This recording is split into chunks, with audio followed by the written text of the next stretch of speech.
Hi there and welcome once again to Prices at the Pumps, our weekly look at all things energy related. I'm Scott Squires, pleased as always to be joined by the energy expert himself, Dan McTeague. And Dan, we've got a special guest waiting to join us in just a little bit. But before we bring our special guest on this week, let's get to the thing that folks want to know right away. Prices set in the Atlantic region, as we know, tomorrow and Friday. Tomorrow in Newfoundland and Labrador, and then Friday for the rest of the Atlantic region. When consumers grab that nozzle out of the old gas pump, what are they going to be seeing? What are they going to be paying next couple of days? Looks like a bit of an increase, not a big one, but as far as gasoline is concerned, you're up about maybe no more than a penny in Newfoundland, depending on how the markets behave today and tomorrow. Likely the same amount, maybe a penny and a quarter for Nova Scotia, for New Brunswick and PEI. The bigger issue is diesel, and that's really going to go up about 2.8 cents a litre in Newfoundland. It could be a little less or a little more than that again, because it's an extra day, Friday, an extra day of trading here Wednesday. We'll have to see where the markets settle. And right now they're up and down rather dramatically.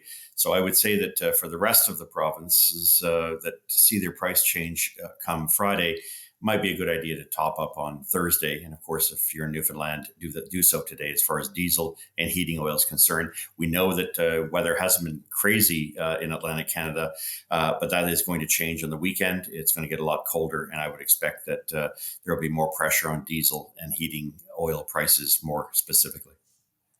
And one quick one before we bring on our guest, Dan. You and I talk each week about fundamentals and why sometimes the market for the price of a barrel of oil doesn't necessarily reflect what's going on either nationally or geopolitically. And certainly recently, we've been hearing a lot about the attacks and the Red Sea and shipping, having to avoid that and go around and, causing delays and all of those kinds of things. But we're not really seeing a big effect on the global energy markets. I like to ask you this whenever I can, Dan, but what's going on? It's a critical question. And the first time, I think, since we've been recording data, not just ourselves in my old job at tomorrowsgasprice.com, currently Gas Price Wizard, but back to the 1970s, we have never seen an instance where geopolitical issues have not been paramount in determining price. Right now, they're being completely ignored. And in fact, there's a very odd thing that's happening around 2:33 a.m. Local time. We see that even though there is evidence of a supply constraint or a surge in demand or a very strong number that would suggest prices should go up, at about that time, we see a massive trade pushing the price down. I mean, I'm all in favor of lower prices, but the current consequence of these kind of things is that we are going to get a surprise at some point down the road.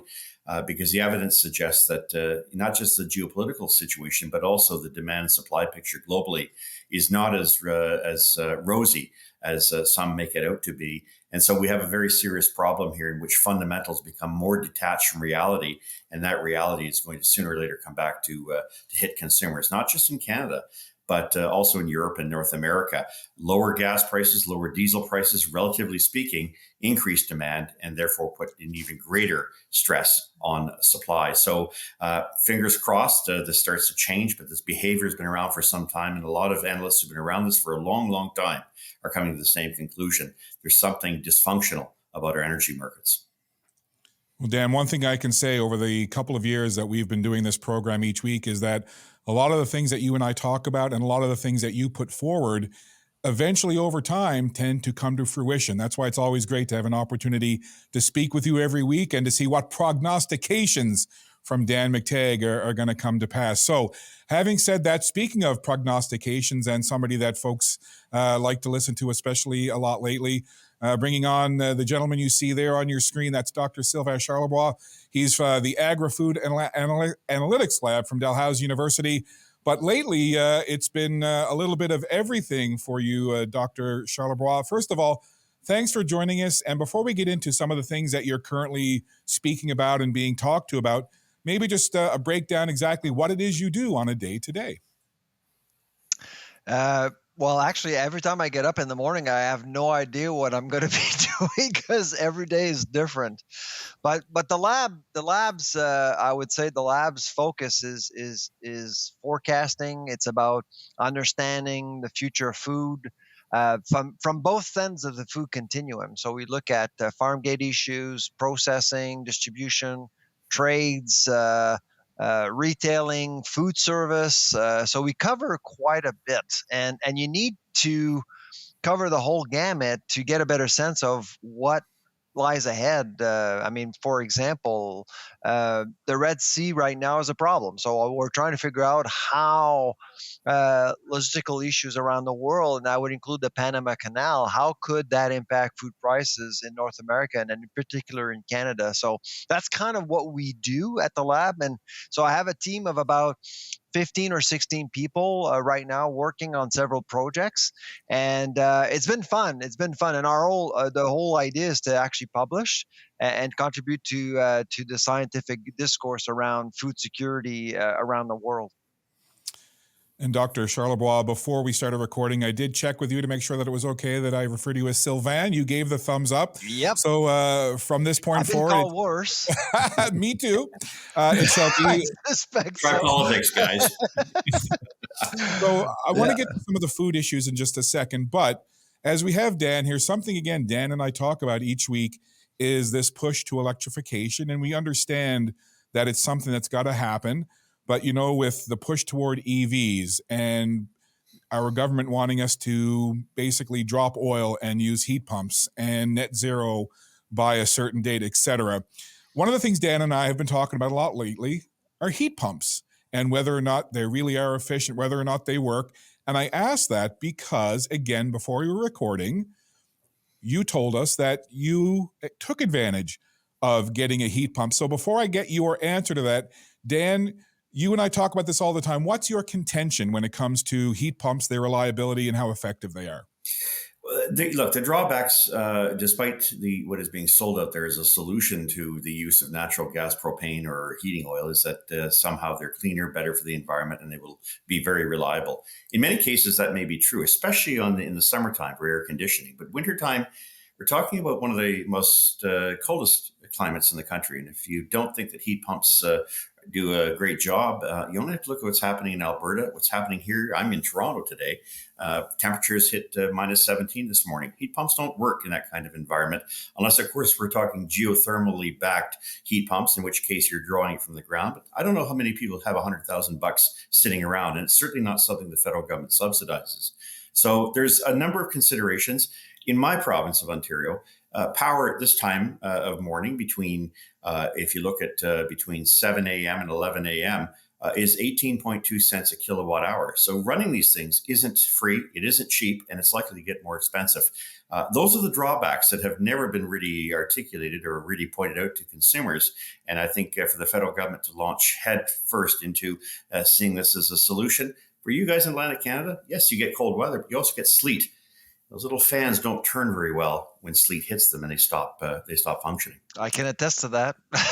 Well, that's a perfect segue, Dr. Charlebois. You have a heat pump. You installed one. We have 3. Okay, well, what's your heat pump story? Well, I mean, a few years ago, my wife and I wanted to look at our heating situation a little bit differently, and of course, we know that both the federal government and provincial governments around the country do offer subsidies to households to convert, and so we decided to do that. Of course, we had 3 contractors into our house to look at our situation, and bids varied between, I'd say, $25,000 to about $39,000. And so we decided to go with one. It ended up costing us close to $30,000. And we got them installed. That was in October of last year. So not the October 2023, but October 2022. And during the winter, we were often cold because as soon as the temperature dropped below -5, you could feel that pumps weren't as efficient. And we do have a lot of space. I mean, our house is over 4,800 square feet, so we have a lot to cover. And we felt that really it wasn't enough. So sometimes, especially in the basement, we had to turn on the heat from using oil. So our oil consumption has dropped significantly. But the other thing that we learned as we were trying to reduce the amount of oil that we were consuming as a household is that you can't get rid of oil because of insurance. Our insurance company was pretty clear. You need a second source in case the first source, heat pumps, fail, and so they don't want pipes to burst in the winter. That's basically why, and it makes total sense. But I don't hear Ottawa say that a whole lot often, as far as I'm concerned. So that's the one thing that surprised us. The other thing is the price itself. I mean, 5-7 years ago, probably you would have been able to install 3 heat pumps for about $20,000. Subsidies have actually pushed prices much higher, and it's probably going to get worse now in the Maritimes because of what's going on with the carbon tax policy. So there's a lot to unpack there, Sylvain. The fact actually, it feels good. It's like therapy. Let it all out. Let it all out. And the food professor becomes the energy professor. For a while. I'm not good as you, Dan, so I won't catch up to you. I'm a good pupil. The synergies are electric. See what I did there? But that's happening again. Those are really interesting talking points. And again, you're right. I've never heard the federal government or anybody who are proponents of heat pumps say, oh, and by the way, you may want to check with your insurance company because you're actually not going to be able to get rid of oil. You're going to have to keep it. So overall, and again, your comments about subsidies actually driving the cost up, again, very interesting. And a few weeks ago, I put out a post saying that a lot of stuff to do with EVs, electrification, net zero, reminded me of icebergs. You see and you hear 10%, 90%, not so much. Again, overall, if you could do it all over again, would you, or would you do anything differently? No, I think we're comfortable. It's just we're a little bit disappointed with the efficiency of the system itself. And let's be honest here, we didn't have AC in the summer, so so heat pumps come in handy. In fact, when we moved to Halifax 8 years ago, we noticed that most houses for sale didn't have AC. So that was a win for us in the summer. But in the winter, you clearly see that the system is not efficient enough to make our family feel warm in the winter. Dan, anything about that surprise you at all? Like, what are your thoughts? No, externalities have to be considered as well. Putting all your eggs in one electrical basket tends to be a bit of a problem, especially if the grid goes down. Or worse, it's, as we saw in Alberta, to a lesser extent, other regions where you try to infuse them with renewables. It's interesting. Solar and, of course, wind don't work very well in minus 20, 30, 40 degree temps. And you have to have some kind of a backup. So I think it's, the illustration here is that, why would you have to go to the extent of putting in a heat pump? Yes, it will mitigate perhaps the amount of fossil fuels that you're using. But if you truly believe that, then it's actually a bit of a waste to have both. The backup, as Sylvain has pointed out, insurance companies will not allow you to just have one because they know very well.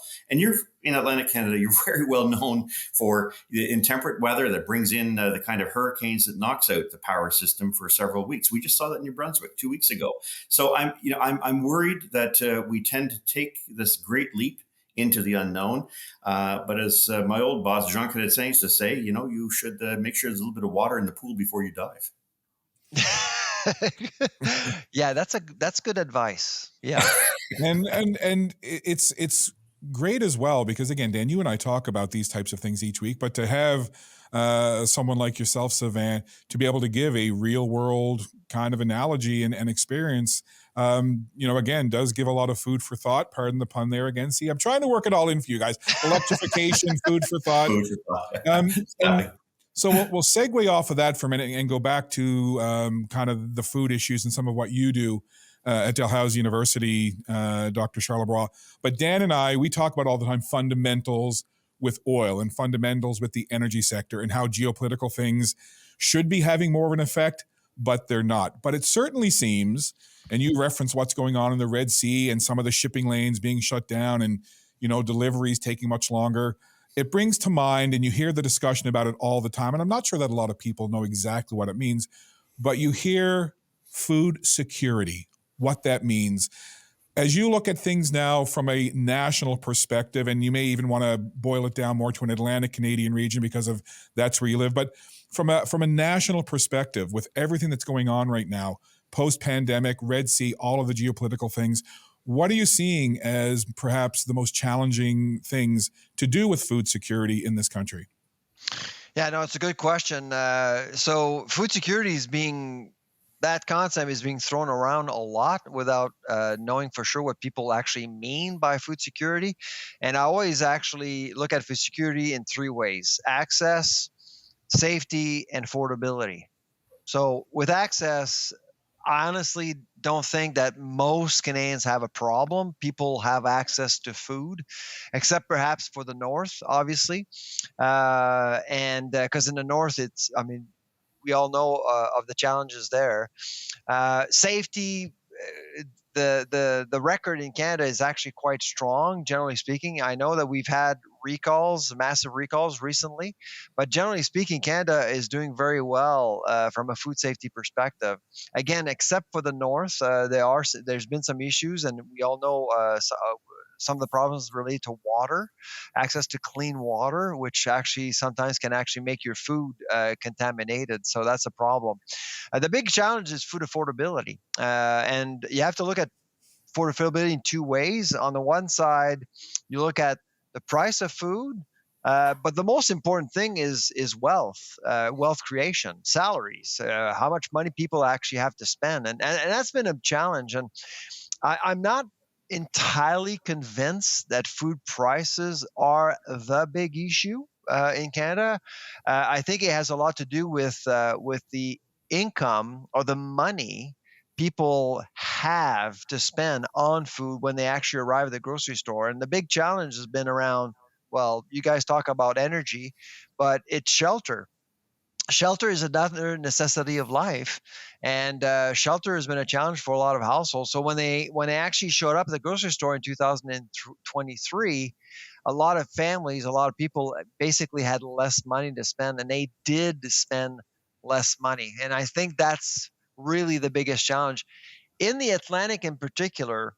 I would argue that other than the North, it is probably the most difficult market to service. Why? Because everything's trucked in. Everything is trucked in for the most part. We don't produce a whole lot for us. I mean, if you look at New Brunswick and Nova Scotia in particular, both provinces are not food secure from a production perspective. We don't produce enough food to feed ourselves, so we have to truck in a lot of food, and we don't process any of it either. And so as soon as fuel prices go up, as soon as there's a currency situation going on, as soon as there's some geopolitical issue happening around the world, it will impact the Atlantic region much faster and in a more meaningful way than other regions around the country. So I would say that the Atlantic is highly vulnerable due to those reasons. The prairies are actually are given a break because it's a flow-through corridor. You can drive through the prairies to service other markets, so you can actually make your channels, your distribution channels more efficient that way. In the Atlantic, you end up in Halifax. There's no way else to go. Basically, you have to go back, which makes the whole region more vulnerable, and of course, food more expensive here.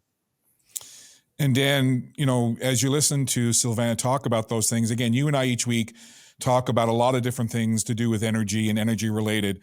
And one of the ones that's a common theme is the carbon tax and how that's affected not only the consumer at the pump, but the trucker, the farmer, the manufacturer, so on and so forth. Maybe, bypass me and maybe ask Sylvain, what his thoughts are. Well, maybe I'm putting the question out there as it is. But then your contention or what you say about how the carbon tax has the ripple effect, and then perhaps Dr. Charlebois, you could weigh in on the back of that, of what you're seeing from an Atlantic perspective with how the carbon tax and other taxes for fuel and energy might be affecting food prices. But Dan, just kind of break it down from your perspective. Well, it was a very interesting summer because there has not one, but well, I contend two taxes that we're talking about. Of course, the existing tax at 14.31 cents a liter that will eventually make its way as high as 37.43 cents a liter plus GST, HST, and of course we look at diesel, light oil, which will move from where it is today, 17.38 cents a liter. All the way up to about 45, 46 cents a liter plus HST, GST. Then there's the clean fuel regulation, which has been impacted and very impactful here in Atlantic Canada, but also in British Columbia, where it currently stands at about 17 cents a liter based on carbon credit market costs. During the summer, and I think perhaps independently, perhaps we were following each other at some point, but I got into a number of battles with economists and others who thought the carbon taxes have absolutely no impact whatsoever, or very minimal in any event. I sort of stopped at that point and said, I know that to be a fact. It seemed to be, if it looks like it's a carbon tax that's inflationary, then it has to be. But it was Dr. Charlebois who went even further and took on the Bank of Canada's minimalist response. And I think, well, I'll let him explain, but the reality is that it is having a cascading effect throughout the economy. And it's something that even the bank governor can no longer ignore, nor can politicians. Dr. Yeah, Charlebois.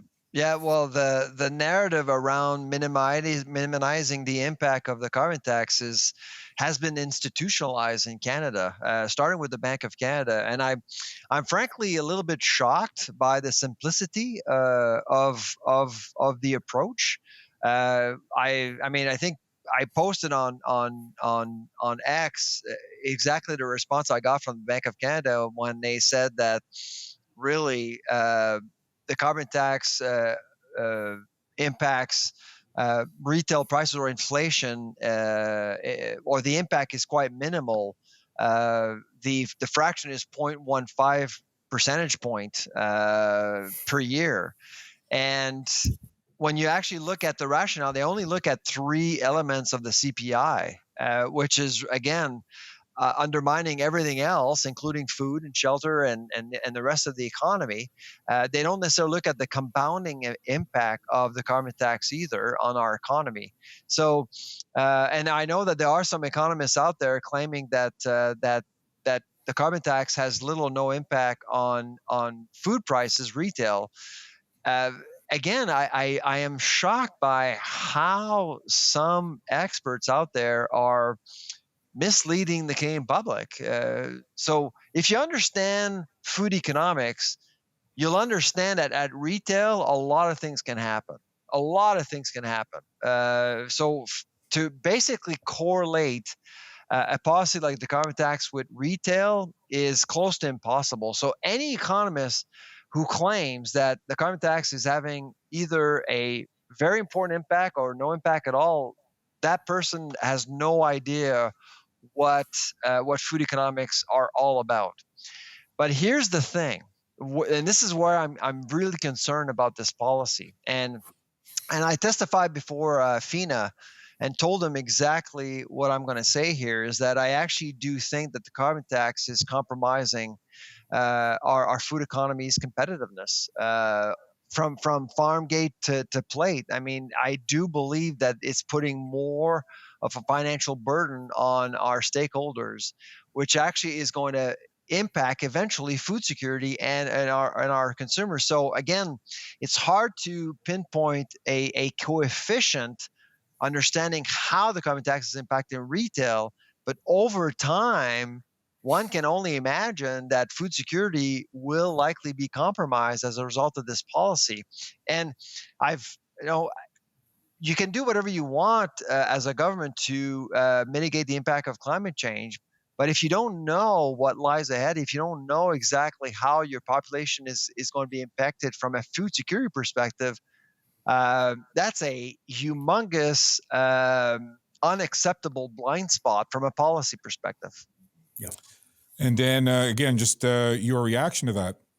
Look, if I see, as is going to take place, a 50 cent a liter increase in the price of diesel, just one aspect of that, because it affects farmers. Yes, they might get exemptions, but sooner or later, these prices have to be passed on. Between now and 2030, everyone says, oh, it's way down the road. That's, a mere six years.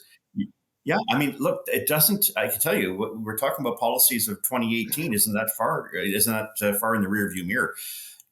50 cent a liter increase, and I'm not even talking about the cap on emissions. I'm not even talking about the weakness of the Canadian dollar, which we haven't really had a chance to talk about. This could mean, a cataclysmic hit.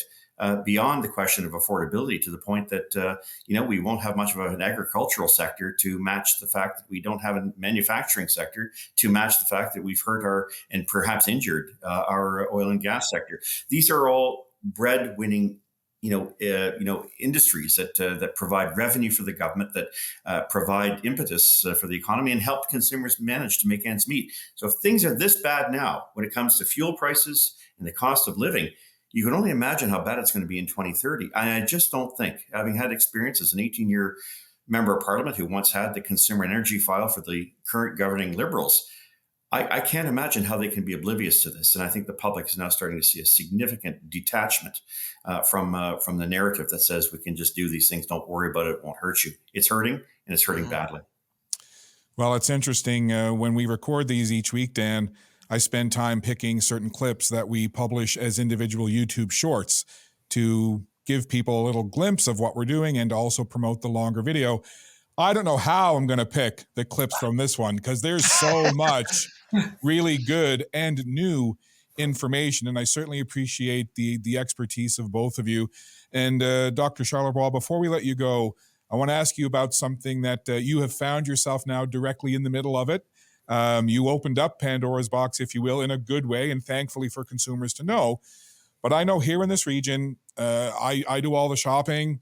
I'm always looking for those big stickers, 50%, 50%, 50%, especially at the superstore. And I know others who plan their grocery shopping. They know, this is the night when they put all the stuff on, and you will see, I have it in my cart. I will see people lined up in front of me and behind me where a third or half or more of their items are the 50% off.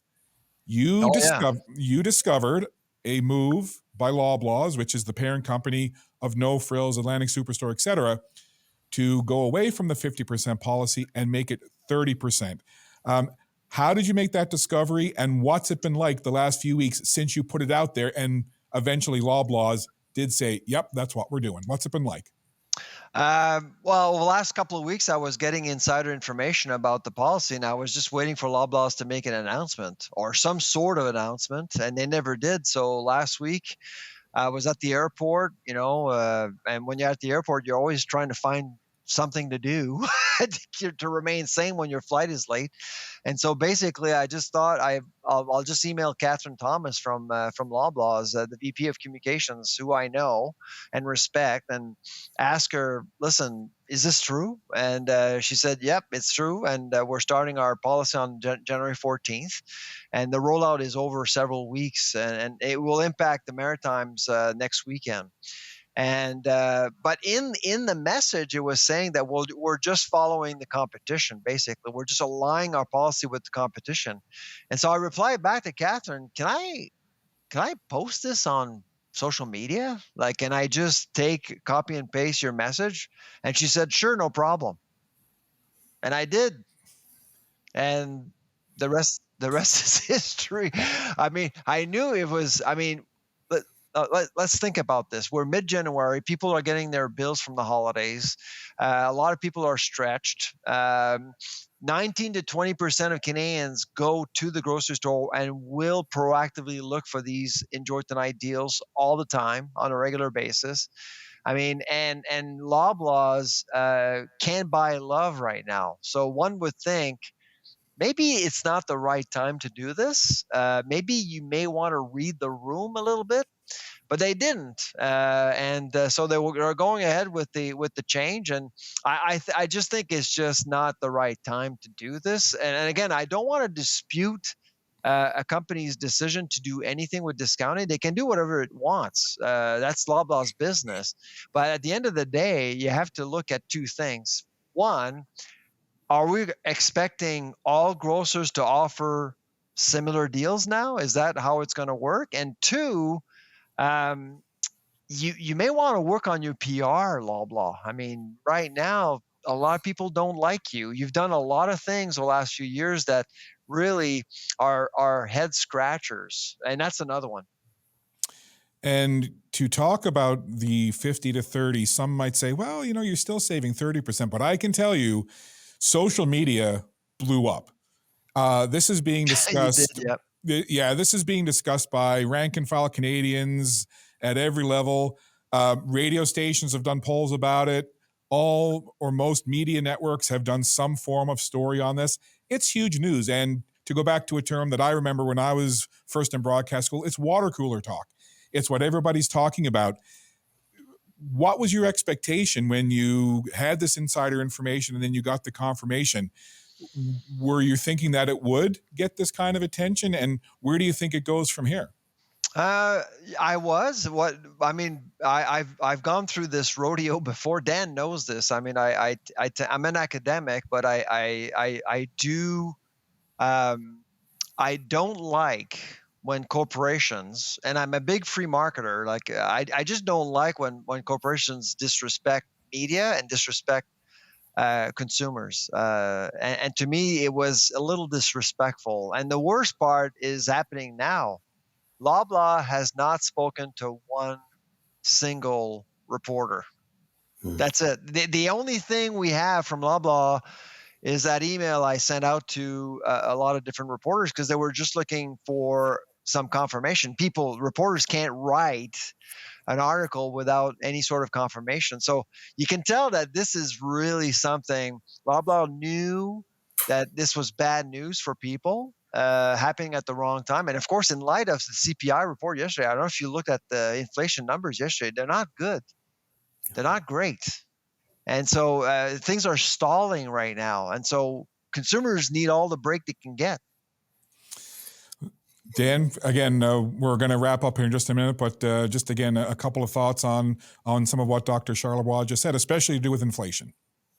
Thank God for Dr. Charlebois. I mean, no one's been talking about food. I love energy and fuel and things like that, but it nowhere near equates, and you will not find universality of interest as you do with something we have to do 2 or 3 times a day. Some of us perhaps a little bit more than others. But in the work that I did 25 years ago on mergers and allowing concentration and the problems that would happen with the industry down the road, I was surprised no one picked up the work. But Dr. Charlebois did several years ago, and it's now become pretty clear that issues that are raised are ones that are fundamentally important to Canadians. And it would be interesting to see corporations become a little bit more, I don't say compliant, but at least more sensitive and more adept to the changes and the impact of their decisions, because it means a lot to people. And like politicians, hollow ears often have significant consequences, not just for shareholders, but ultimately for the reputation of those organizations. Well, we've been working, sorry to interrupt you, but we've been working with Minister Champagne since July, because we all know that the minister is on this warpath to make sure that food prices are stabilizing Canada, whatever that means. But if you actually believe that Ottawa is making a difference when it comes to food inflation and stabilizing prices, there is no evidence of that. In October, grocers, and I was actually in the room with the Big Five in September in Ottawa, they were all asked to provide a strategy. And when you look at the data for November and December, there's no evidence that things are calming down. So it's going to be, I think it's going to be a rough patch again for the next little while for consumers until probably at least summer. Wow. It's certainly been very enlightening to have you join the conversation, Dr. Charlebois. And as always, Dan, always lots of great information and insights from you. I want to thank you both very much. Now, Sylvain, I'll do the same thing with you that I do with Dan, so just hang on for 1 second. But Dan, when you're not with us here each week on SaltWire, where can folks find you? Yeah, President Canadians for Affordable Energy. That's probably the easiest way if you have any communications. And of course, the gas price predictions, gaswizard.ca, and anything else, Twitter, gas price wizard. You're always an interesting follow on Twitter now, X, Dan. No question about it. Entertaining follow. Very much so. And I'm no longer on Justin Trudeau's Christmas cards, even though I'm a Privy Councillor. I just wish I would be as good as you. I mean, it's just so clear and so authentic. Oh, thank you.